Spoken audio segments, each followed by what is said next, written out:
Iman yang menyembuhkan.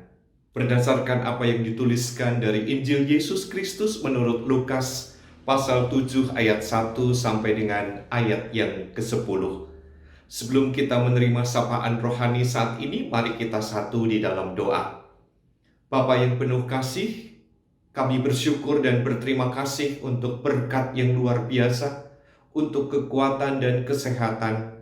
Sekalipun jika ada di antara kami yang berada dalam keadaan sakit, kelemahan fisik dan lain-lainnya, tetap bagi kami menjadikan syukur karena Engkau memberi kesempatan kami menyambut hari baru.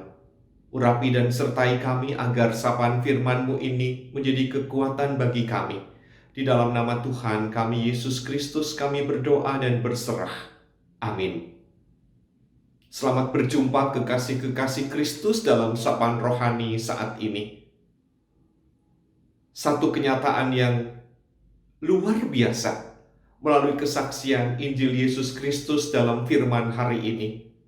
Seorang perwira yang begitu peduli dengan hambanya yang ada di rumah karena sakit. Jarang seorang atasan, seorang pembesar yang memperhatikan orang yang sederhana yang berada di dalam rumahnya. Dan bisa jadi kalau ada orang yang lemah dalam keadaan sakit dan tidak menguntungkan, dimungkinkan orang itu untuk pergi meninggalkan rumahnya. Namun tidak dengan perwira yang berada di Kapernaum ini. Ia memiliki hati yang luar biasa, hati yang peduli, hati yang mengasihi. Padahal kita tahu, perwira di Kapernaum ini bukanlah tergolong dalam kelompok orang Yahudi. Dia boleh dikatakan sebagai orang asing, yang dianggap sebagai orang luar dari lingkungan orang-orang percaya. Namun iman yang teguh dan benar-benar tahu siapa Yesus menjadikan dia berusaha sekuat tenaga untuk mendapatkan pertolongan dari orang yang bernama Yesus. Bisa jadi dia mendengar nama Yesus karena kehebatan atas kuasa, atas kasih, atas tindakan yang diperbuat oleh Yesus. Dan tanpa disadari, iman itu pun tumbuh karena perbuatan dan tindakan Yesus. Dia meminta pertolongan kepada Yesus, orang yang dianggap tepat untuk menyembuhkan hambanya. Ia meminta, tidak perlu harus Yesus datang ke rumahnya. Sebagai seorang atasan, dia menggambarkan dia dapat memerintah kepada bawahannya, kepada prajurit atau orang-orang yang bisa disuruhnya. Dan dia meyakini bahwa Yesus sanggup tanpa harus datang ke rumahnya. Hanya dengan perkataan Yesus yang diharapkan akan mendatangkan pertolongan dan mujizat. Benar, kekasih-kekasih Kristus. Ternyata apa yang dimintakan kepada Yesus dan dia meyakini betul Yesus yang punya kuasa itu menyembuhkan. Akhirnya ia pun boleh mendapatkan hambanya memperoleh kesehatan kembali.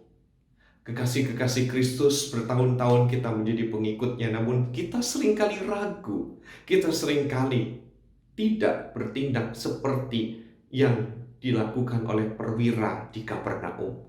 Mengapa? Karena kita membatasi keberadaan Yesus, membatasi kuasanya, kita tidak percaya penuh, kita ragu.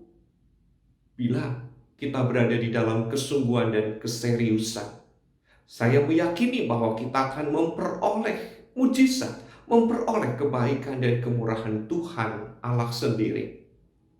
Namun, jangan kita berharap bahwa kesembuhan itu juga hanya dibatasi dalam pengertian dan pemahaman kesembuhan secara fisik, secara total.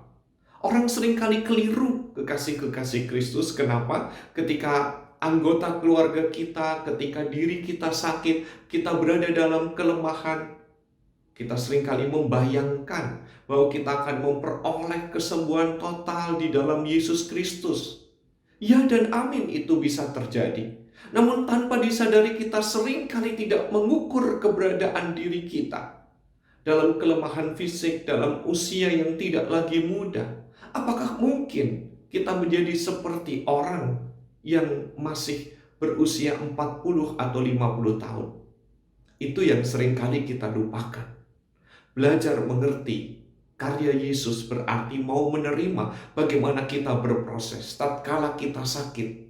Bukan berarti segala sakit penyakit kita hilang lenyap. Namun bagaimana kita berproses menerima dengan segala kesungguhan bahwa sakit yang diderita ini juga menjadi bagian syukur untuk memuji dan memuliakan Dia. Tidak mengeluh, tidak putus asa, mau menjalani proses demi proses yang diyakini bahwa itu adalah kehadiran dan mujizat Yesus di dalam diri kita. Oleh karena itu, mari kita percaya penuh kepada Yesus bahwa Dia mengubah kehidupan kita. Dia mampu untuk mendatangkan kebaikan. Tergantung cara kita menyikapi. Tuhan Yesus menyertai dan memberkati kita semua. Dan mari kita satu kembali di dalam doa. Terima kasih untuk karya cinta-Mu buat kami. Atas anugerah, rahmat, dan apapun juga. Mampukan kami untuk melihat kebaikan dan kemurahan-Mu. Dan Kau memberikan mujizat bukan berdasarkan ukuran dan cara kami. Namun ukuran dan cara-Mu sendiri yang berkarya untuk kami. Kepadamu kami memohon dan berserah. Dengar seru doa kami. Di dalam nama Putra-Mu Tuhan kami, Yesus Kristus. Amin.